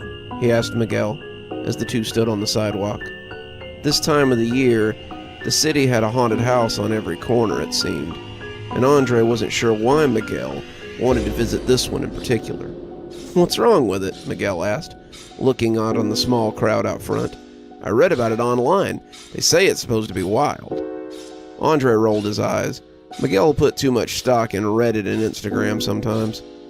"It looks like an elementary school open house showing. Are they taking money? This thing can't be worth $5. The crowd outside was small, but they were indeed taking donations. As a woman walked out, putting more money in the box as she stumbled away, Andre had to wonder if it might not be too scary. The woman had a look about her that he had seen on the faces of refugees and disaster victims. But there was something else there too. She looked like she'd been through hell, but she seemed utterly at peace as well. What kind of spook house was this? "Everyone online says what's inside is way better," Miguel said, taking his arm. "Come on, Andy. I don't want to go by myself." Andre rolled his eyes, leaning against his boyfriend as he reached into his jacket with his free hand and took out the flask he kept there. He turned his head and took a sip so no one would notice. Not like anyone but Miguel would anyway. Miguel was bad enough, but Andre didn't want strangers thinking he was a lush. He just needed a little something to get him through what was likely to be a close-quarters situation. "Again?" Miguel asked, pitching his voice low as the whiskey slid down his throat. "Dutch courage, Em. Just a little Dutch courage," Andre said, only slurring a little. It was what it said on the flask, after all. It was a phrase that Andre had heard his whole life, and had been his father's favorite phrase. His dad had been a drinker, but never a drunk. He'd been a gambler, but never an addict. Andre Sr., though no one called Andy Jr. if they knew it was good for them, had been a man who liked to work hard and play harder. Andre could remember going to the bar with his dad, watching him play cards or darts or whatever the night's game was with the other fellows from the mill. Andre Sr. didn't win every time, but he came home with money more than he came home without. The flask Andre kept now was from his dad, his lucky charm, and before he took a drink, he would always say he needed a shot of Dutch courage to give him luck. Andre didn't have his dad's knack for pub games, but the flask had still brought him plenty of luck. He'd had it when he met Miguel. He'd had it when he landed the job at Brewster Financial as their CS lead. He'd had it when he'd come away from an accident that had killed his old man without a scratch, but only then because his old man had offered it to him a second before the semi cut across the double line and hit the passenger side hard enough to cut the car in half. Miguel didn't push the matter, but Andre knew it was something he worried about. "Evening, boys," the Barker said, and Andre held out their entry fee. "I hope you're ready for a truly terrifying experience." "Wouldn't miss it," Miguel said. "Instagram says this is the best haunted house in the city." "I can't speak to the experience," the Barker said, smiling, "but it's sure to be a life-changing experience." "Can't wait," Andre said, taking another sip from the flask. When had he brought it out again? He thought briefly. He didn't remember taking it out, but it was in his hand regardless. Miguel had noticed too, though he had the good grace not to say anything. Miguel was a good person. He would never shame Andre for his burgeoning alcoholism, but Andre almost wished that he would. The alternative was that he worried, and that worry felt like insects on his skin sometimes. The alcohol wasn't for him, however, and he wished that he could explain that to Miguel. It had always been like that, even before he had the flask. Ever since he was young, Andre had snuck little nips of alcohol when he thought that no one was looking. It wasn't because he needed it. It was Dutch courage. Whenever he was nervous or anxious or just unsure of what to do, Andre would take a little of the fiery liquid, and it would help him get through the potentially hairy situation. Over the years, he'd become dependent on the taste of liquor to help keep his anxiety in check. And had he been more introspective, he might have realized that he was more dependent on the alcohol than any actual alcoholic. It was his magic feather, the courage that was inside him all along, and he loved the way he felt when he was courageous. As the pair walked beneath the papier-mâché arch and into the smoke of the fog machine, Andre coughed deeply as it enveloped him, thicker than he would have expected. It smelled weird, like gasoline and smoky tires, and when Miguel let go of his arm, Andre tried to call out to him. Was this a scare tactic? Were they being separated? He knew this was something that happened in some haunted houses, but Andre didn't mean to be singled out. He coughed again. Miguel! Miguel? Andre wasn't in the little tunnel created by the alley and the papier-mâché decorations that someone had hastily thrown together, though. Andre was on the street, a street that he knew all too well. Laverne and Santos, 3 a.m., November 13th, 2012. He hadn't been here in the flesh for 10 years, but it was a place he had gone to in his dreams many times. There was a car in the middle of the street, a very familiar red hatchback, and inside was an all-too-familiar person. Andre had last seen his father as they took what was left of him from the car, and in his dreams, he was always a mangled corpse. Now, however, he was smiling and pounding on the car door, calling for Andre to help him. Andre, get me out of here! The truck! Andre looked up the street, and sure enough, a monstrous semi had just rounded the corner. It was bigger than it had been in reality, its cab red and looking devilish in the slanted streetlights. The cab was festooned with spikes, the exhaust pipes curved like a demon's horns, and behind the wheel sat a creature with a skinless face. It was silently laughing, the truck careening closer and closer to the hatchback as Andre stood on the sidewalk, frozen in fear. He wanted to move, wanted to save his dad, but he was powerless to move an inch. Dutch courage. He needed a shot of Dutch courage to get his legs moving. He reached into his coat, but even as he pulled the flask out, he knew it was empty. That didn't stop him from spinning the cap and pressing it to his lips, trying to shake out the last drops from the guts of the thing. When it proved fruitless, he started to drop it, but a quick look showed him that the flask didn't have the usual maxim written on it. It was the same color, the same size, but this time it read "Socialize" on the outside. He dropped it to the pavement, reaching for another as his dad screamed for help. The semi got closer when he was looking at it, barreling forward like a bat out of hell, but when he looked away to check another pocket for his flask, it almost seemed to return to its previous position. Andre searched for another flask, finding one in the front pocket. As he pulled it out, he felt the telltale slosh of alcohol. He unscrewed it and put it to his lips, waiting for the liquid fire that would give him strength. But it was empty too. He glanced at it before he threw it to the ground, and the outside of this one said "work." Ah, yes. How many times had he needed that little extra push to make it through a presentation? How many sips had he taken while out with a client at lunch? It had started as just a little bit to get him through something hard, but these days it seemed like Andre needed it just to make it through the day.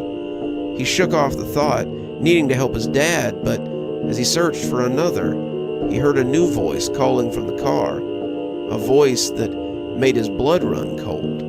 Andy, help me!" His mother's fists were so small, so delicate, and yet they rattled the glass as she banged against them in fear.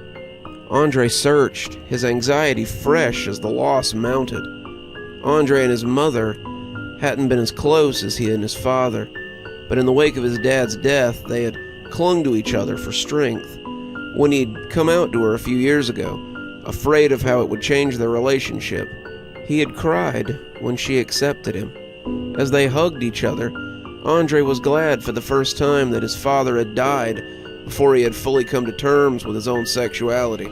His father loved him, but he had always suspected that Andre's orientation would have driven a wedge between them. His mother, however, had embraced him with open arms, and she had loved Miguel when he brought him home to meet her. As she screamed for help, Andre found another flask, and this one said love on it. He opened it, but it bore no fruit either. "Andy? Andy, I need you. Please help me." He looked up when he heard Miguel's voice join the chorus, the spit in his mouth turning to sand. "Mickey," Andre breathed, his mind racing as he tried to make sense of all of this. The car was getting quite full now, the three of them bumping against each other as they tried to get his attention, and Andre wondered how much longer he would have to look. He was ashamed to say that courage had been especially necessary in his love life. He had never had any luck with women, and he saw now that his lack of game might have been his own subconscious trying to wake him up. Even after that clarity, he still found it difficult to break the ice. When he had a belly full of Dutch courage, though, he was charming and witty, the life of the party, and he felt that if it weren't for his ace in the hole, he would never have gotten with Miguel. Now, without the liquid luck to move him, he would lose him forever if he wasn't careful. The flasks began to fall from him like magic tricks from a wizard's sleeve. Action, personality, courage, wit, they all joined the collection, and before he knew it, Andre had a lot of company on the sidewalk, and still he was frozen in fear without his secret weapon. His legs shook as he watched the semi slowly careening towards them, and he gritted his teeth as he tried to take a step. His legs were heavy, but he found they would move if he made them. He took one, then another, but that seemed to speed the semi up a little. Suddenly, he was afraid that he wouldn't make it, and every time he looked away, it was a little closer when it returned to its place. "Why can't I move?" he growled through his teeth, but as something jingled around his hand, he suddenly knew the reason. The flasks hadn't stayed on the sidewalk where he'd left them. They had come with him, chained to him by long links that stretched into his skin and went below the surface. They weighed him down, their freedom an illusion. He was shackled to them as they were to him, and as the semi sped forward, Andre realized what he needed to do. He grabbed the first chain, hearing the dull thud of his family as they beat at the glass, and ripped it free. The chain fell to the concrete, blood spattering the pavement, and Andre cried out in the worst pain of his life. He'd been hurt before, a couple of times bad enough to go to the hospital when he played football in high school, but this was worse. This pain was like the loss of his father, like the loss of a lover, something deep and intimate, like scratching an itch in reverse. He ripped them out faster now, tearing himself to bloody ribbons as he detached the dead weight from him. Each chain pulled out with a feeling of intense loss, something like losing an organ or an attached twin. And as the last one fell, he found that he could run again. The newfound freedom seemed to give him new speed, and he practically flew to the car and wrenched at the door. He had made it. He was going to save them. They wouldn't have to die, and they could go home and be a family again, and the door was locked. "Miguel, Dad, someone open the door," he shouted, pulling impotently at the handles. They weren't beating or banging anymore, though. The car was silent now as he tugged at the door, and that was worrisome. They had been so vocal to get him over here, and Andre now feared some trick. They had lured him here like sirens of old, and now it would be him who was smashed by the truck. He peeked into the windows, trying to see what was happening, but they were all looking at him. smiling like their lives weren't in danger. It took his breath away to see his dad smiling again, something he never thought he would see in life. "I'm proud of you, son. You did what I couldn't and proved that you don't need anything but your own courage. Now it's time to prove it to yourself," his mother said, putting her hand against the window and splaying her fingers to make a starfish. "Time to prove it every day until you believe it yourself." "I know you can," Miguel said, putting his forehead beside his hand. "Best of luck, Andy." The lights from the left blinded him, and when Andre turned, he saw the semi bearing down on them. He covered his eyes with an arm, and when the horn blared, he coughed as the exhaust took his breath away. He came stumbling out of the haunted house, the smoke swirling around him as he tried to find his bearings. "Andre!" came a concerned voice, a voice he would never mistake for any other. "Andy, you okay?" Miguel was beside him in an instant, and as Andre pulled him close, he kissed his hair as if he had to be sure he was real. "Is it really you, Mickey?" he said, using the pet name he never seemed quite comfortable with outside their apartment. Miguel laughed, not seeming to understand. "Yeah, Andy, it's me. Where'd you go?" "Jesus, Andre, calm down. It's only been a few minutes. Don't tell me you missed me that much." Andre covered his mouth with his, surprising him, before pulling back and laughing. "I guess I was just worried," he said, pulling Miguel close as the two left the mouth of the alley. As they went by, Andre reached into his pocket and dropped another 10 into the box.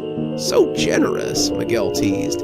"I suppose you had a good time then?" Andre nodded, pulling him close as the two headed towards whatever came next. "It was certainly an experience I'll never forget," he said with a smile.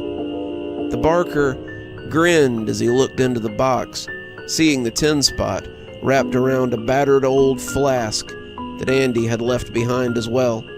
"Another satisfied customer," he half whispered, grinning.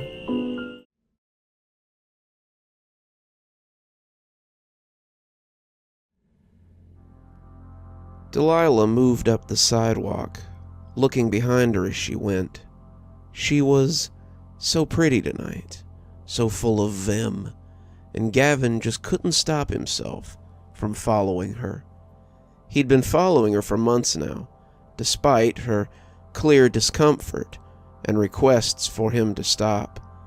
Gavin smirked as he thought about the last time that she had asked him to stop. They'd been outside her apartment, him on the bench and her waiting for a bus. She hadn't seen him right away, but when she had, Gavin had pretended that he hadn't seen her. She'd been content to ignore him for a little while, continuing to wait on her bus, but it seemed that she just couldn't stand it after a little while.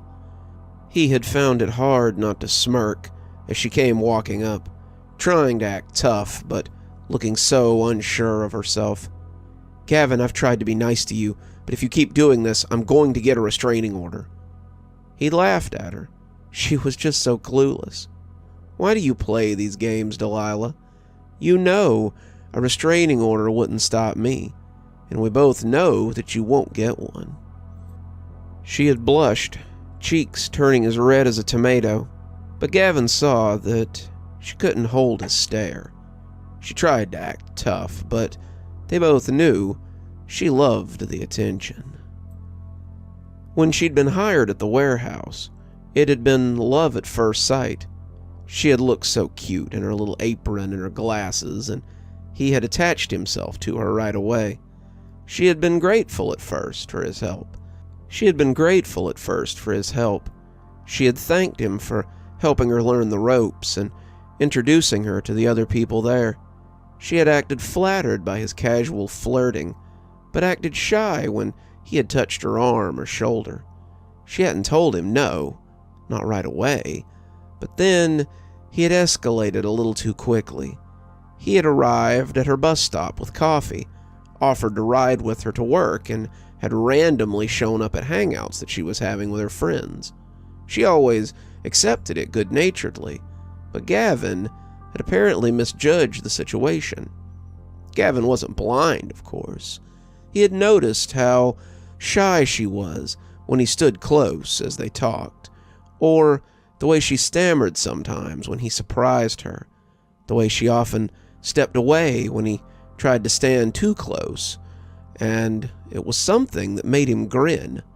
But he knew the truth even if she didn't. She was just too naive to admit that she liked him back, or perhaps she just couldn't express her feelings properly. When HR called him in to discuss an inappropriate workplace interaction, he had assumed it was just yearly training. When they mentioned an anonymous report from a fellow employee, Gavin had laughed and shook his head. This had to be a prank, and he told them as much. He and Delilah were friends, good friends, and if she felt threatened by him, she would have surely said something. Regardless, they had transferred him to another shift to alleviate the problem, but that wouldn't stop him from seeing her. No matter what, they couldn't dampen his love for her. He showed up to see her on shift, found reasons to be places where she was, and her shyness began to render her speechless. It was okay. He found it endearing, and took full advantage as he talked to her about his day and how his new shift was going. He smiled sometimes when he saw her tremble, and could feel it in his arms when he held her hand. She was so cute, so taken with him, clearly, and he hoped that he could put the past behind them. The next time he'd been called into HR, it had been to tell him that he was fired. Gavin hadn't understood. He had the highest numbers of anyone on his shift, and he couldn't see why he was being fired. They said it was due to complaints, and he hadn't had to think hard about where those had come from. It hadn't been Delilah, never her, so it had to be the women who had worked on the shift with him before. They saw the attention he was showering on her and had gotten jealous. That was the only explanation. He left without any fuss, not wanting any backlash for Delilah, but they had to know they couldn't stop their love like that. People might call it stalking, but Gavin and Delilah knew better, and that was all that really mattered. She turned suddenly, almost jumping as a man in an over-the-top suit greeted her. Gavin hid beside a stoop as the man gestured to the haunted house, clearly trying to entice her inside.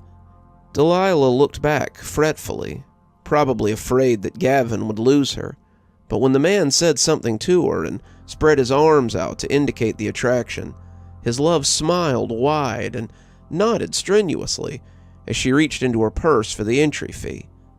Gavin gave her a bit of a lead before making his way up to the attraction. "Good evening, young man. By any chance, are you the young gentleman that the woman ahead of you paid for?" Gavin's delight must have shown, because the barker smiled toothily. "I thought you might be. Go on ahead. She said you'd be right behind her." Gavin thanked the man and headed eagerly inside. It had taken some time, but it appeared she was finally ready to drop that shyness and reciprocate his affection. Gavin had known that he'd wear her down. Women love persistence, after all, and he had been very, very persistent.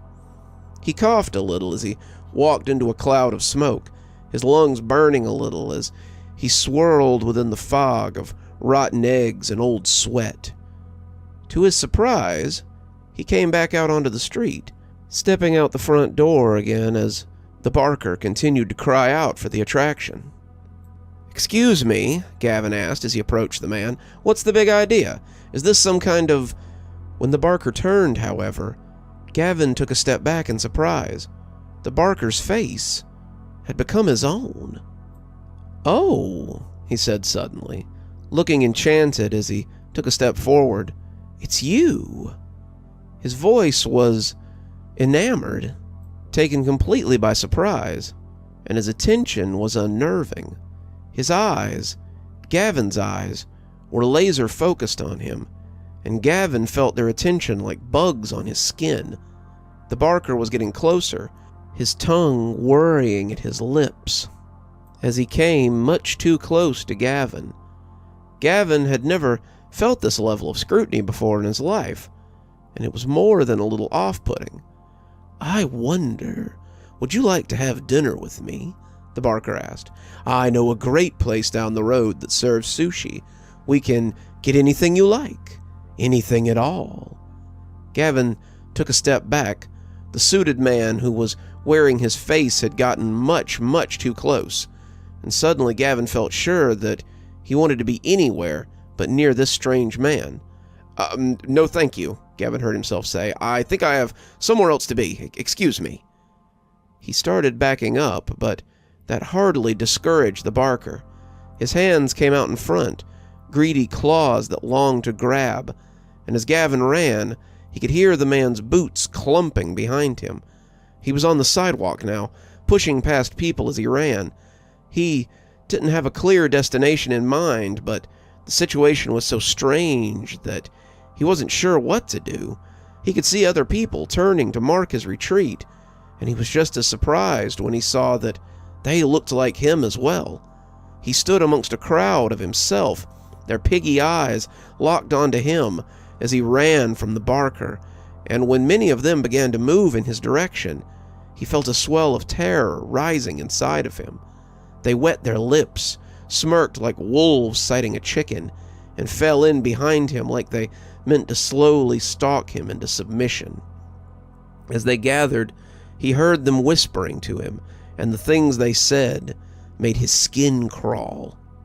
"Where you going, cutie? Don't be in such a hurry. Hey, going my way? Why don't we walk together?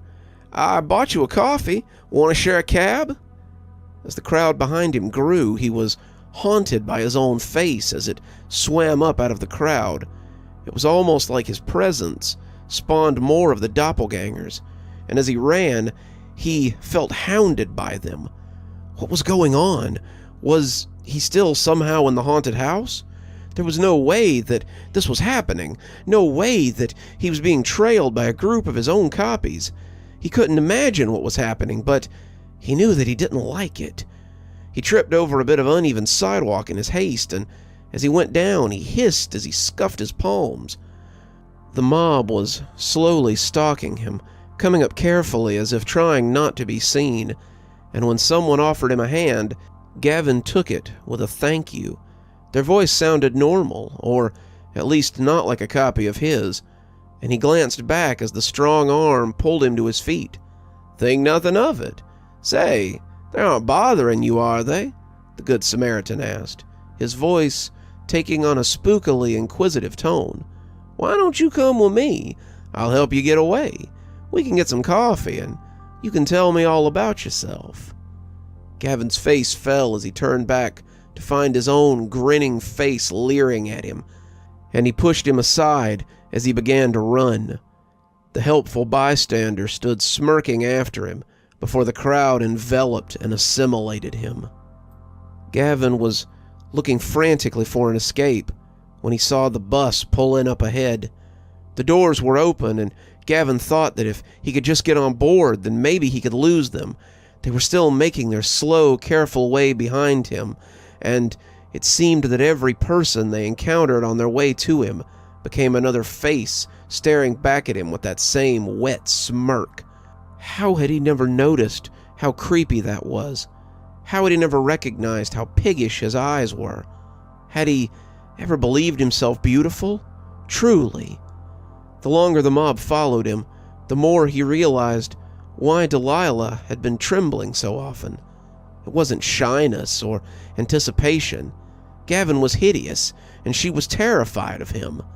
He mounted the bus, only tripping once, but as he got to the top and looked over the nearly filled seats, he recognized his mistake.